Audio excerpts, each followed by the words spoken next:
Hello guys, this is Vikas. I welcome you all to GS exams cracker. देखिए, आज के इस लेक्चर में हम कवर करेंगे सीडीएस का पेपर। देखिए, इसे कंडक्ट कौन कराता है? यूपीएससी कंडक्ट कराता है और साल में 2 बार ये एग्ज़ाम होता है। ये सेकंड वाला एग्ज़ाम है जो कि सितंबर में कंडक्ट कराया था यूपीएससी ने 2023 में। तो हम इसका सॉल्यूशन देख रहे हैं। और यूपीएससी देखिए और भी एग्ज़ाम कंडक्ट कराता है, जैसे सीडीएस का, कंबाइंड डिफेंस सर्विसेज का, तो ये है ही। इसके अलावा एनडीए का, सीएपीएफ का और सिविल सर्विसेज का। तो मैं यहाँ पे सीरीज़ लेके आ रहा हूँ पीवाई क्यूज़ की, जो प्रीवियस ईयर पेपर्स हुए हैं सीडीएस के, सीएपीएफ के और सिविल सर्विसेज के। अगर आपने चैनल को सब्सक्राइब नहीं किया है तो एक बार सब्सक्राइब कर लें। और अगर आपको अच्छा लगता है तो लाइक और शेयर ज़रूर करें ताकि और लोगों को भी फ़ायदा हो सके। और ये लेक्चर हिंदी इंग्लिश दोनों में होगा। आप इसकी इम्पोर्टेंस समझ सकते हैं, पीवाई क्यू की कितनी इम्पोर्टेंस है। और मैं साथ में आपको बताता चलूँगा कि देखिए, आपको खुद भी फोकस करना है कि यूपीएससी सीडीएस में कैसे थीम्स पे क्वेश्चन पूछता है जीएस में।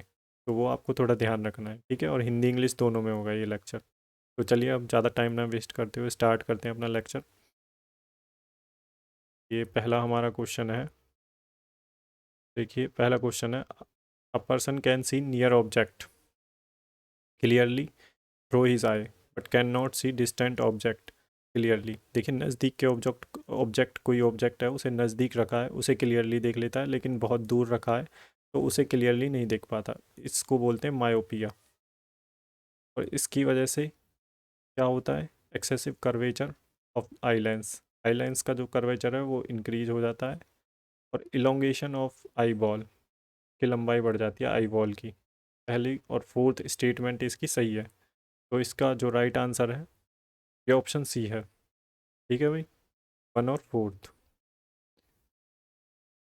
और हिंदी वाले भी देख लें भाई, हिंदी वालों के लिए ये ऊपर दे रखे हैं, आप एक बार देख लें, नहीं तो पीडीएफ को डाउनलोड कर लें। सेट ए है ये, ठीक है, या हिंदी वालों के लिए।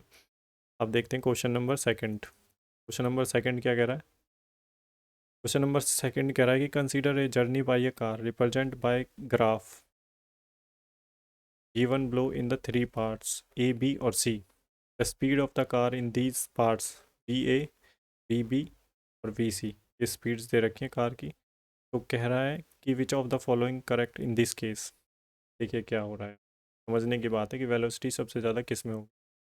देखो, इस वाले पार्ट में कम टाइम में ज़्यादा डिस्टेंस कवर कर रहा है तो इसकी वेलोसिटी ज़्यादा होगी, वी बी की। अब यहाँ पे भी टाइम के साथ डिस्टेंस कवर कर रहा है। और यहाँ पे देखिए, टाइम ज़्यादा ले रहा है लेकिन डिस्टेंस बहुत ही कम कवर कर रहा है, स्लोली स्लोली। सबसे ज़्यादा वेलोसिटी होगी वी बी की, और उससे कम होगी वी ए की, और सबसे कम होगी वी सी की। तो इसका ऑप्शन, देखिए, जनरल उससे भी कर सकते हैं, कॉमन सेंस से इस वाले क्वेश्चन को आप। तो इसका आंसर है बी। वेलोसिटी ऑफ बी ज़्यादा होगी वेलोसिटी ऑफ ए से, velocity of A greater than velocity of C. ठीक है, चलिए नेक्स्ट क्वेश्चन देखते हैं। Question number third. Question number third क्या कह रहा है? कॉनकेव मिरर है, रेडियस ऑफ कर्वेचर कितना है? 50 centimetre. Is use to form an image of an object keep at distance 25 centimetre from the mirror on its principal axis. What will be the position of the image. Image कहाँ बनेगी? और ये मान लो mirror है, concave mirror. ये radius of curvature है, 50 centimetre इसका distance है। ऑब्जेक्ट यहाँ रखा है फोकल लेंथ पे, क्योंकि फोकल लेंथ आधी होती है ना रेडियस ऑफ कर्वेचर की। अगर डिस्टेंस यहाँ फोकल लेंथ पे रखा है जो कि 25 सेंटीमीटर है, तो इसकी इमेज कहाँ बनेगी? इन्फिनिटी पर ही बनती है इमेज। वाले चैप्टर को अच्छे से पढ़ लें, इन्फिनिटी पर इमेज बनेगी। तो इसका आंसर होगा A, option A. Question number four देखते हैं। ये क्या कह रहा है कि if the moon is brought closer to the earth such that its distance from the earth become half of the original distance. Moon का अगर डिस्टेंस हाफ हो जाए अर्थ से, तो उसकी ग्रेविटेशनल फोर्स ऑफ अट्रैक्शन पे क्या फ़र्क पड़ेगा? के बीच का जो अर्थ और मून के ग्रेविटेशनल फोर्स में, फोर्स ऑफ अट्रैक्शन में, ग्रेविटेशनल फोर्स ऑफ अट्रैक्शन पे क्या फ़र्क पड़ेगा? तो ग्रेविटेशनल फोर्स ऑफ अट्रैक्शन क्या हो जाएगा? इंक्रीज हो जाएगा 4 टाइम्स ओरिजिनल वैल्यू के। तो option D is the right answer. Question number 5 कह रहा है sonic boom is produced when a source of sound travel eight A speed greater than the speed of sound. Option A इसका right है। Sonic boom produce होता है source of sound travel eight A speed greater than speed of sound.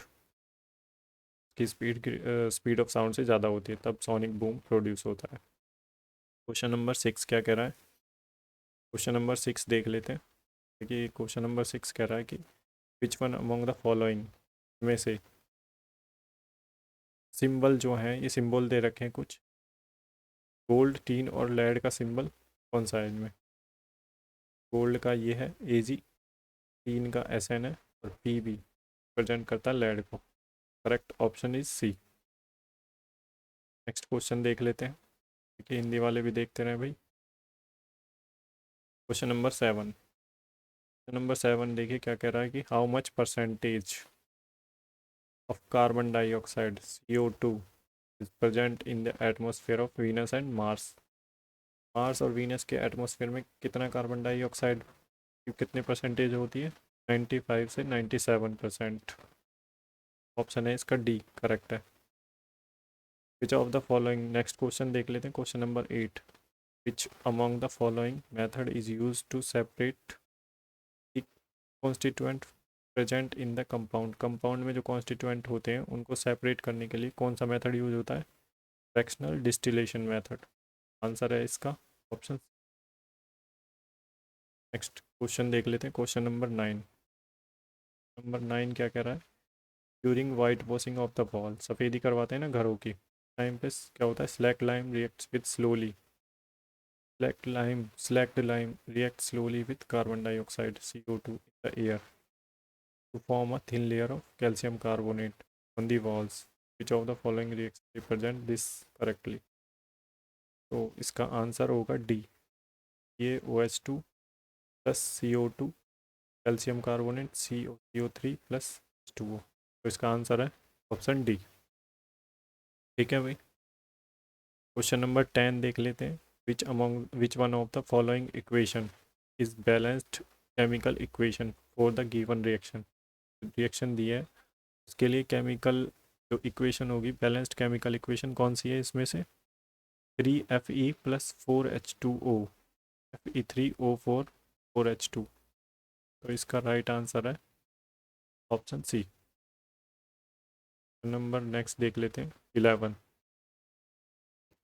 Term phyllotaxy refers to the pattern of. देखिए term के बारे में पूछता है UPSC में CDS में। तो टर्म पे आप कोई नई नई टर्म न्यूज़ में हो ना एनवायरनमेंट से रिलेटेड या फिर कोई और भी न्यूज़ में चल रहा हो कुछ और प्लांट से रिलेटेड कोई टर्म हो तो उसे ध्यान रखें। ये टर्म है जो phyllotaxy refers to arrangement of leaves on the stems. Stems पे जो अरेंजमेंट होती है लीव्स की उसे फाइलोटैक्सी बोलते हैं। ठीक है तो इसका option A is the right answer. Next question देख लेते हैं। Question number 12। Chromosomes are composed of DNA and proteins. Chromosomes होते हैं किससे बने होते हैं? DNA और प्रोटीन से। Option number C is the right answer. Question number 13 देख लेते हैं। 13 bacteria have an undefined nuclear reason which lacks a nuclear membrane and contains only DNA without proteins. Such region is called nucleoids। तो DNA होता है बिना proteins के कौन सा रीजन होता है? न्यूक्लियोइड्स बोलते हैं उसे। पर और देख लेते हैं क्वेश्चन को। Bacteria have an undefined nuclear region. Bacteria undefined nuclear region है। lacks a nuclear membrane। Nuclear membrane absent होती है and contains only DNA without protein.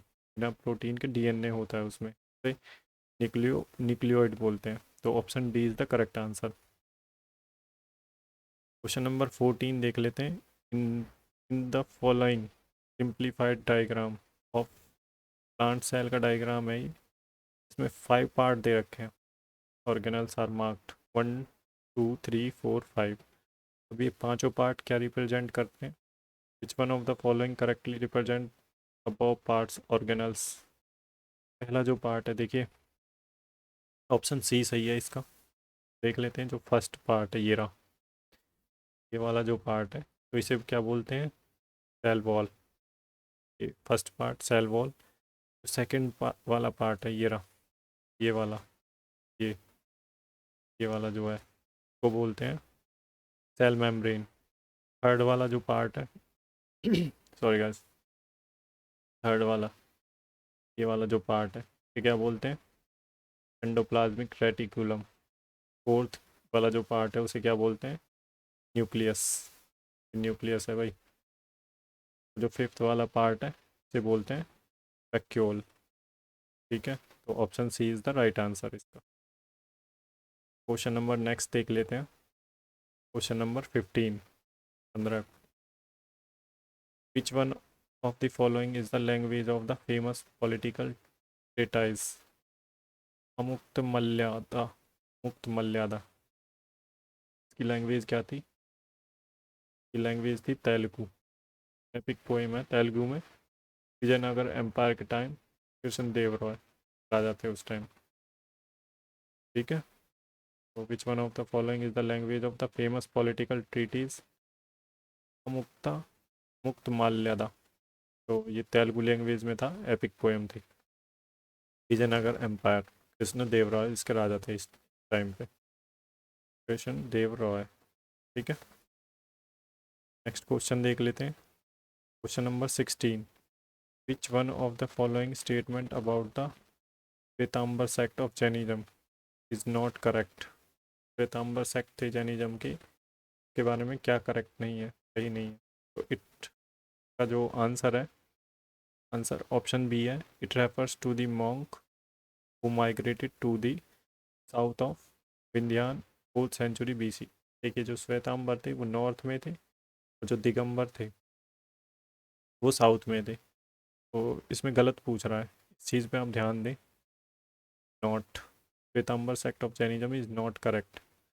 Correct क्या नहीं है इनके बारे में, तो यही वाला है, it refers to the monk who migrated to the south of Vindhyan in 4th century BC। ये गलत है, दिगंबर मूव किए थे साउथ में। ठीक है, बाकी स्टेटमेंट तीनों सही हैं। वाइट क्लोथ्स पहनते थे ये। ठीक है, मतलब इसमें पूछा है नॉट करेक्ट, तो इसका आंसर तो होगा बी। लेकिन अगर ये पूछ लेता कि क्या सही है श्वेतांबर सेक्ट के बारे में, तो मॉन्क्स जो थे वाइट क्लोथ्स पहनते थे, और they recognise the existence of canonical text including 12 Angas. ये सही है। They believe that women can attain salvation. Shvetambara believe करते थे, बट दिगंबर चीज़ को नहीं मानते थे। ठीक है, क्योंकि वो जो दिगंबर थे वो न्यूडिटी को फॉलो करते थे। ठीक है, क्लोज टू नेचर। श्वेतांबर में वाइट क्लोथ्स पहनते थे। नेक्स्ट क्वेश्चन देख लेते हैं। Question number 17। Where is the Vikram hole cave located. देखिए आप थीम्स को थोड़ा पकड़ के रखें कि CDS में UPSC किस तरह के क्वेश्चन पूछ रहा है। केव्स के बारे में क्वेश्चन पूछ रहा है, तो विक्रम खोल केव कहाँ पे है, उड़ीसा में, लोकेशन बेस्ड है ये। तो आप थोड़ा केव्स का देख लें। इंडिया में काफ़ी सारी केव्स हैं अलग अलग डायनेस्टीज़ के टाइम की, तो आप उन्हें देख लें एंशियंट इंडिया में। तो विक्रम खोल केव कहाँ पे, उड़ीसा में, जादूगुड़ा, झारसुगुड़ा, उड़ीसा में ये प्री हिस्टोरिक साइट है ये। ठीक है, तो इसका आंसर होगा option A, Orissa. Question number 18 देख लेते हैं। Consider the following statement regarding the Levallois technique. Levallois technique क्या है, इसकी स्टेटमेंट 2 सही है। It refers to the making prehistoric flag tools. Prehistoric tools थे, फ्लैग टूल्स बनाते थे, और ये यूरोपियन और अफ्रीकन प्री हिस्टोरिक टाइम में थे ये। ठीक है, it refers to the making prehistoric flag tools. इसकी स्टेटमेंट सेकंड सही है, ओनली 2, आंसर बी है इसका। ठीक है भाई, नेक्स्ट क्वेश्चन देखते हैं। विच of the 19, question number 19, which of the following statement correct में देख लेते हैं। देखिए ये आपके आगे ऑप्शन है, तो ये है ऑप्शन, साथ में रखो, अक्साली the Maksali manuscript written in Katha language are refined version of old Prakrit using of Sharada script deals with topics such as fractions, square roots, arithmetic और ज्योमेट्रिक प्रोग्रेशन। पहली स्टेटमेंट राइट अवे। दूसरी स्टेटमेंट देखते हैं। In the field of geometry Aryabhata describe the various properties of circle giving a very accurate value of pi correct to the 4 decimal place at 3.1416। ये statement भी सही है। और श्रृंगधारा संहिता जो है is an important text on political system of N ancient India. नहीं, ये political system में नहीं था। ठीक है, तो ये स्टेटमेंट गलत है इसकी। थर्ड वाली स्टेटमेंट, फर्स्ट और सेकंड ही राइट है। ठीक है भाई, चलिए नेक्स्ट क्वेश्चन देख लेते हैं। क्वेश्चन नंबर कौन सा था ये? 19। क्वेश्चन नंबर 20 देख लेते हैं। Which one of the following is not correct about Indian independence act 1947। ठीक है, जो इंडियन इंडिपेंडेंस एक्ट आया था 1947 में, उसके बारे में क्या सही नहीं है? तो इसका आंसर है option B. Act of 1947 laid down the basic framework of the Indian constitution. इसने थोड़ी ना दिया था बेसिक जो फ्रेमवर्क है इंडियन कॉन्स्टिट्यूशन का। तो ये तीनों स्टेटमेंट बल्कि ये सही है। ये वाली भी सही है, ये वाली सही है, ये वाली सही है। पर जो हमसे क्वेश्चन में पूछा है वो है not correct about the independence act 1947। इसका आंसर होगा option B. Act of 1947 laid down the basic framework of the Indian constitution. ठीक है, जो क्वेश्चन में पूछा है आपको वो ध्यान रखना है, नोट पे तो बिल्कुल फोकस रखना है आपको। चलिए नेक्स्ट क्वेश्चन देख लेते हैं। 21। 21 क्या कह रहा है?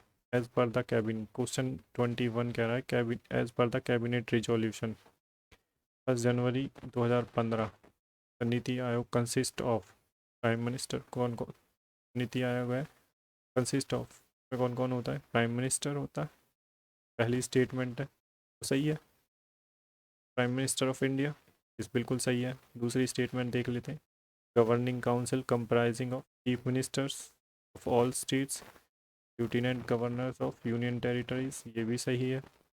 रूरल डेवलपमेंट मिनिस्टर ये नहीं होते भाई इसमें। चीफ एग्जीक्यूटिव ऑफिसर, हाँ, to be appointed by prime minister, ये बिल्कुल सही है फोर्थ वाली। तो इसका आंसर होगा बी, 1 to 4। नंबर 22 देख लेते हैं। 22, executive. Executive is a given executive is given an advance grant to meet the temporary and running requirement of Government of India at the beginning of new financial year until the demand are voted by the legislature. This is known as vote on account बोलते हैं भाई। तो हमारा जो budget है वो पास होता है, तो जैसे हमारे टेम्परेरी जो खर्चे होते हैं ना, उन्हें उनकी ग्रांट के लिए तो हमें इशू करवाना होता है पार्लियामेंट से, तो वोट ऑन अकाउंट बोलते हैं। क्योंकि नेक्स्ट फाइनेंशियल ईयर तो चलेगा तभी तो अप्रोप्रिएशन बिल आएगा, तो उससे पहले जो अप्रोप्रिएशन बिल से उस टाइम के लिए जो खर्चे लेते हैं टेम्पोररी जो लेते हैं, ठीक है, वो वोट ऑन अकाउंट लेते हैं। तो इसका आंसर होगा बी, इसमें का बी। नंबर 23 देख लेते हैं। विच of the following is United Nations sustainable development goal. देखिए 17 सस्टेनेबल डेवलपमेंट गोल है, आपको याद होने चाहिए। वो 2015 में आए थे, 195 नेशन ने अडॉप्ट किए थे और 2030 तक है टारगेट उनका। तो ये जो पहला है स्टेटमेंट, पहली है decent work and economic growth, ये भी हमारा गोल नंबर 8 है। पीस, जस्टिस और स्ट्रॉन्ग ट्यूशन गोल 16 गोल है ये। Responsible consumption and production goal number 12 है। तो ये तीनों सही है, आंसर होगा बी। ऑप्शन बी सही है भाई इसका।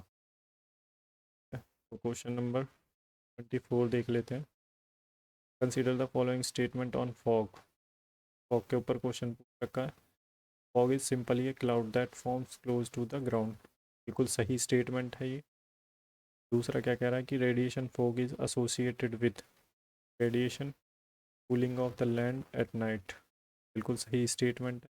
Radiation of fog is associated with radiation of the land at night, बिल्कुल सही है। थर्ड स्टेटमेंट देखते हैं। Advection fog form when the advection fog form when the moisture is low over a cold surface is chilled by contact। ये statement भी सही है भाई, तीनों स्टेटमेंट सही है। इसका आंसर होगा डी। फॉग जो बनता है भाई नियर द सरफेस तो बनता है ये, और रेडिएशन जो फॉग होगा वो नाइट में बनेगा। और advection fog forms when the moisture is blow over a cloud cold surface, cold surface के ऊपर जब मॉइस्चर ब्लो करेगा तो वो चिल्ड हो जाएगा, बिल्कुल बनेगा एडवेक्शन फॉग। तो तीनों स्टेटमेंट हमारी सही हैं। क्वेश्चन नंबर 25 देख लेते हैं। Which one of the following land form is formed by wind erosion. काफ़ी सारी लैंड फॉर्म बनती है विंड इरोजन से, बट यहाँ पे सिरक तो नहीं बनती है, स्टैग भी नहीं बनती, फ्यूजन बनती है। ये ऑप्शन वैसे ही एलिमिनेट, ठीक है। इसमें स्टैक भी दे रखा है, स्टैक नहीं बनती है, फ्यूजन बनती है, तो इसका ऑप्शन सी करेक्ट होगा। तो भाई देखिए आज हम 25 तक रखेंगे। नेक्स्ट वीडियो आएगी सेकंड पार्ट, हम कंप्लीट कवर कराएंगे इसे, ठीक है। तो आज यहीं पे अपनी वीडियो को समाप्त करते हैं। और भाई अपने चैनल को सब्सक्राइब नहीं किया तो सब्सक्राइब कर लें, ताकि अब जो सेकंड पार्ट आएगा उसका नोटिफिकेशन भी आप तक पहुंच जाए, ठीक है। तो चलिए वीडियो को समाप्त करते हैं। जय हिंद।